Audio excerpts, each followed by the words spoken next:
how are females and males alike and different? So, females and males are similar in many physical traits and developmental milestones. During infancy, like kanang same sila makatindog na without support sa edad around 6 to 8 months, and both genders typically magsugod sila og nipon from the age of 4 to 7 months, and the milestone of walking it is generally reached by the age of 12 to 15 months for both gender. So, kaya na-discuss ang similarities ng babae, syempre, naapod sila yung mga kalahian or atoin mo na sex differences. So, ang babae is kanang mas daghan siya fats compared sa lalaki.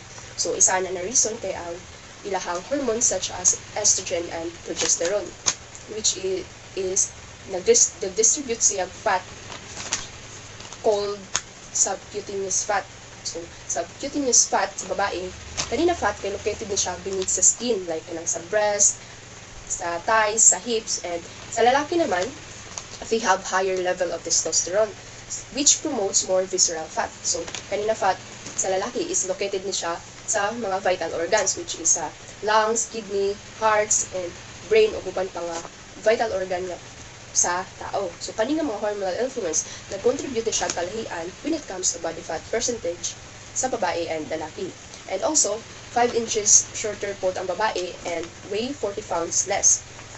And more sensitive po sa smells and sound ang babae because female brain has a greater number of connections between the olfactory cortex, which is mo ni siya ang responsible for processing smell ug uban pang area sa brain. And mao ni ang reason na na-enhance ang ability sa mga babae to detect odors and differences of smells. So women naman is more likely to experience anxiety disorders or depression, and naay duha ka reason between nga naka-influence sa anxiety or depression. First is biological factors. Hormonal differences between men and women kay nakakontribute na siyang taas na tsansa of anxiety disorders in women. Like for example, sa menstrual cycle, sa pregnancy and menopausal, taas kay chance na magka-anxiety because of hormonal changes. And we all know nga gid ba kung unsa kalisod ang pagbuntis o mautro ang mood, and daghan ka bala kahunaw-naon kay nakasalalay ang kinabuhi sa bata, and also pressure pod ang mama ani nga mga paghitabo like sa kanang pagbuntis niya. And but this doesn't mean nga tanan babae jud naka-experience og anxiety pag dira nga tayong pagbuntis niya. So dili ni siya sa tanan naka-exhibit ani nga kining anxiety. So sa uban lang ni siya. In general man to. So second reason is social factors like gender roles, societal pressures, and higher rate exposure to trauma. So average male naman is considered siya as slower to enter puberty but is quicker to die. When it comes to entering of puberty, ma-attribute ni siya sa hormonal differences.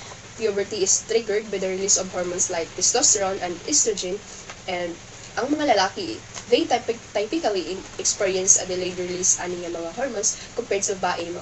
Mas slower sila to enter puberty. And diri naman sila ang dali or unang mamatay is because of various factors, including higher rates of risk behavior and occupational hazards. Kaya di ba more on mga lalaki ba ang involved anong mga risky behavior, like anong mag-inom-inom, tapos pag human-inom kay hubog na, tapos mag-drive pag yun mga sakyanan, bisag murang-murang na sa hubog. So, and ma-involve sa mga gubot-gubot kay pag inaway ng hisgutan, lahi regular ang lalaki compared sa babae. Kay pag may yung tag-away, mag-involve din na siya og mga pisikalan pag-abot sa mga lalaki, kay mga putong, manimo na. Pero sa babae, baya kay dili kayo ingon anak sila pareha sa lalaki, kay kasagaran more on mga storya lang, or nagayuban nga pasagdan na lang na santabi na lang dili na makigubot. Pero ang lalaki gyud kay makigubot na sila mostly gyud. And we all know sab na mostly sa mga lalaki kay exposed sa risky food na job, isa ana is kanang trabahan, like kanang mga trabahante sa aniko. And delikado biya kayo na yung ilang trabaho kay magsaka-saka sila sa mga wire, and dako kay possibility na makuryentihan sila. And mga panday, military o uban pa nga mga trabaho nga sa lalaki. So, average male is also more likely to commit suicide. Di ba usually ang nagapakita sa ilang problema o mga hinanakit sa kinabuhi kay kasagaran gyud ana is mga babae lang. So, dili kayo nagapakita sa ilang gibati ang mga lalaki. Ang kanang mga lalaki. So, ang mga babae sila ang more likely nga magpakita sila problema mo tungod kung giingon gaina, and mangita kung musik po sila advice, tapos if mag-try man din na sila atong suicide, daghan pa na sila hunaon and uban dili pa madayon unlike sa lalaki. Ginaloong man nila ang problema, and di ba pag lalaki dapat strong, dayon ato ma-define na, and that's because of culture jud nga dapat pag lalaki dili ipakita nga maghila kay may nanday weak, bayot, or sa padiraa. So, majority sa ila is ginasagli na problema tungod dili sila makasip of emotional support and emotional support from others. That's why taas ang chance nga makakommit sila og suicide. So, men also are more likely to be killed by lightning, probably because atong mga occupational exposure nga naa sila halos sa gawas. Ang mga trabaho sa mga lalaki is mostly naa sa outdoor, tapos compare sa babae nga mostly naaro sila indoor. So, independence versus connectedness. The concepts of independence and connectedness refer to general tendencies in ways that men and women tend to relate to others and define their identities within social contexts. So, also, it is important to note that these are broad generalizations and wala siya nag-apply sa kada tao. Talang tao, mababae man o lalaki, can perform both independent and connected behaviors depending on the situation and personal characteristics. So independence is often associated with men, refers to a focus on individuality, autonomy, and self-reliance. So connectedness naman is often associated with women, refers to a focus of social connections, relationships, and interdependence. So feminist psychologists contended that women more than men give priority to close intimate relationships, and mauni ang mga evidence. First is when it comes to play, compared to boys, girls talk more intimately and play less aggressively. Kasagaran ang mga babae pangabot sa dula-dula, nga to pero bantayan is more on gatchika na sila and tabi-tabi lang, and they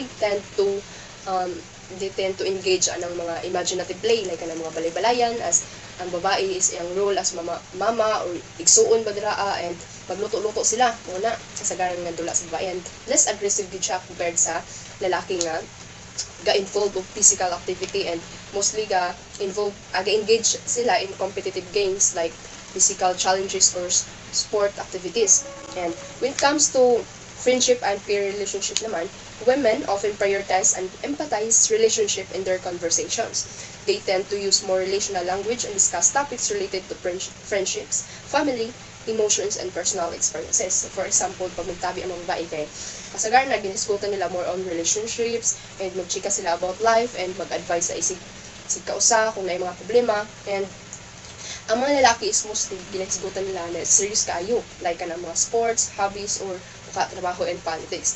Though guys gachika po sila ng mga relationship like sa mga babae, pero mostly jud serious kaayo ang ilang giniskutan. And women send many text messages unlike sa boys. So, kuan man jud ni siya kanang kabalo man jud ta nga kasagaran jud sa mga babae is kanang kining babad sa kanang mga cellphone kay kanang pag naay chika gani dili gina maundang dili gina maabtan og kuan ugma kinahanglan gyud nga chikahan na naglayo mo. So mo nang kasagaran ang mga babae sila ang kanang gasend og mga text messages sa ubang tao compared sa mga lalaki. Ang mga lalaki anak kay tagsara man na sila magamit og cellphone and dili pa gina sila ga browse sa social media like sa Facebook ingon na kay kung naa sila istoryahan more on sa personal nila, unlike sa mga babae nga bisag layo kinahanglan jud makachika, kinahanglan maka-update sa uban mga friends nila or relatives mo na. Then when facing stress, men tend to respond with fight or flight, while women tend to respond with tend and befriend. So behaviorally, men may exhibit aggressive behaviors in response to stress, una siyang fight or flight. They may be more inclined to contend with stressor directly, seeking to overcome or eliminate the source of stress. For example, nagka-appear sa trabaho like na stressful nga situation hitabo, tapos ang lalaki mo respond tayo na siya kana kinahanglan jud nga masulbad ang problema, like iyang i-eliminate tong stressor and situation na hitabo, tapos ang lalaki mo respond siya actively and by engaging problem solving bali iyang dahil actionar or marwala or ma-eliminate tong then ingon ako stressor kaya iyang na-feel. Unlike sa babae, mangita na sila og emotional support, then emotional support from others, especially from family or friends nga inya or mo engage sila og activity nga ay social bonds. So suffocations, traditionally women have been encouraged to pursue professions such as nursing, teachers, and doctors, which involve direct interactions with others, while men prefer jobs related to things like driving, engineering, and construction because historically, they are encouraged to pursue career which require technical skills and problem-solving abilities. And also men tend to gravitate towards career that enhance existing inequalities, such as prosecuting attorney and corporate advertising, while women are focused on reducing inequalities jobs like public defender and advertising work for a charity. So, sa family relations naman, women's connection as mothers, daughters, sisters, and grandmothers bind families. Women tend to dedicate more time to caring for children, jud no, compared sa mga lalaki. Kaya it's because of such gender rules na ang babae sa balay ra jud tapos magatiman lang sila sa mga bata, and unang mas daghan sila time sa ilang anak or sa ilang mga igsuon or sa badilaat. Kaya ang lalaki sila bali ang magtrabaho, sila ang protector and provider sa family mo na siya ang kuan sa society, like na sa gender roles lagi. And most of the time ang babae ang katiman sa mga bata and mas makabanding sila. And women also buy 3 times greetings and more long calls sa ila friends or relatives. When it comes to social media naman, ang mga babae mostly post ng family pictures and express more emotions, while men were more likely to display status or risk-taking. Next is empathy. When surveyed, women are far more likely to describe themselves as having empathy, or being able to feel what other feels, to enjoy with those who rejoice, and weep with those who weep. So, for example, when a close friend can share of exciting news, and ang babae kasagaran mapakita gina siya ang genuine happiness kung sige bati siyang friend mo po iyang ma-feel. And similarly, in times of grief or sadness, women often more empathetic and understanding. So, sa social dominance naman, it is true that within societal norms, men are often perceived as more dominant, driven, and aggressive compared sa mga babae. And I'm going to explain and provide example para mas ma-clarify siya. First is, reason ana is biological factors. And so, there are inherent biological differences between babae and lalaki. For example, testosterone often associated man jud ni as dominance and aggression. So, men tend to have higher levels of it. But important po na makahibalo ta nga dili ta na lalaki isa kuha og higher levels of dominance and aggression. And naapod uban babae that also possess these traits.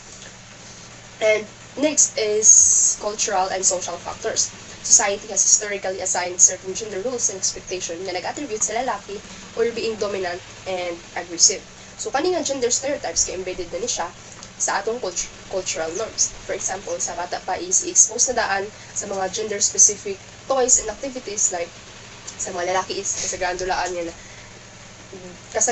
dulaan niya ginahatag sa ila is kaya nag-promote og competition and aggression, like mga toy cars, mga puzzle and dulaan niya daghan pa. While sa babae is mga dulaan niya nag-encourage of nurturing such as toy house, doll, and cooking set na mga dulaan. So, over time, these societal cues shape behavior and contribute to the perception of men as more dominant and aggressive.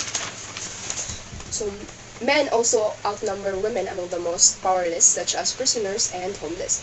So, there are multiple factors that contribute to the higher representation of men among the powerless groups, such as prisoners and homeless. First factor na ato na makonsider is societal expectation and gender roles. So, sa traditional gender roles, dito kay gi-assign ang mga lalaki as sa role of being providers and protectors. For example, a homeless man may hesitant siya seek og assistant as it may challenge yung traditional masculine na image, and discourage pa sila mga tabang kay lagi ang mga lalaki dapat ma-discard and sila ang mag-provide.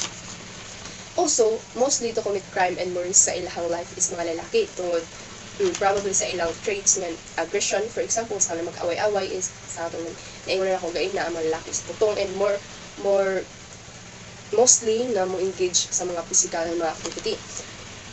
As sa babae kay mostly mo punit ay kasagaran sa ila kang punit din mga butang ng mga makapatay like kutsilyo, pusil or mga ulata baka. Once babae kay storya na daghanan uban pa kinapasagdan na lang like maupo na ang taas ay mauna nga taas og tendency na mostly lalaki ang mga prisoners. So sa aggression is physical, ako define ang aggression which is physical or verbal behavior intended to hurt someone. Ano siya aggression. So men indeed exhibit more physical aggression. While sa babae po, makakomit po sila og aggression pero verbal lang siya. Kanang for example, malibak sa ubang tao and spread sa mga dili maayong mga balita if ever man naa sila yung mga kaaway. Unlike sa mga lalaki nga makumit jud og mga physical na mga like kanang mga nata jud. So sa sexuality, males are more likely than females to initiate and sexual activity. So one reason may stem from evolutionary biology and the differences in male and female reproductive strategies. Additionally, cultural factors and social norms may play a role in shaping the behavior of men and women. So society has often conveyed an expectation that men should take the lead and initiate sexual encounters. So let's consider a hypothetical situation where a man and woman are in a relationship. So they both have similar levels of self-control and hold similar attitudes towards sex. However, due to the cultural expectations and societal conditioning, the man feels more inclined to initiate sexual activity. He may do so because he believes it is his role to make the first move or because he feels societal pressure to act on his sexual impulses. What can we conclude about genes, culture, and gender? Biological and cultural explanation need not be contradictory, indeed they interact. Biological factors operate within a cultural context, and culture builds on a biological foundation. Biological and culture interact with each other, and this function of factors influence and shape a person's behavior within the society. For example, on the study in New Zealand, young adults revealed a gene variation that put people at risk for depression, but only if they had only experienced major life stresses such as their parents' divorce or school. Neither the stress nor the gene alone produce depression, but the two interact did. Culturally transmitted behaviors can shield the genes from environmental pressures, which would otherwise result in natural selection and biological adaptation. Cultural practices also create new selection pressures with our genes must adapt to.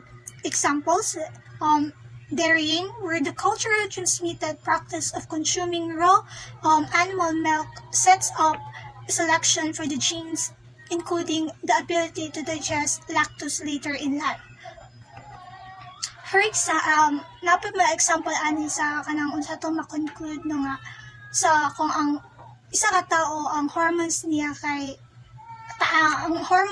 like testosterone is taas ug giunsa siya pagpadako sa iyang parents or kanang unsa ang mga impluwensya nga gikan sa atong culture is can affect the person behavior, like pwede siya mag-lead sa violence, like for example kung taas imong testosterone so aggressive ka.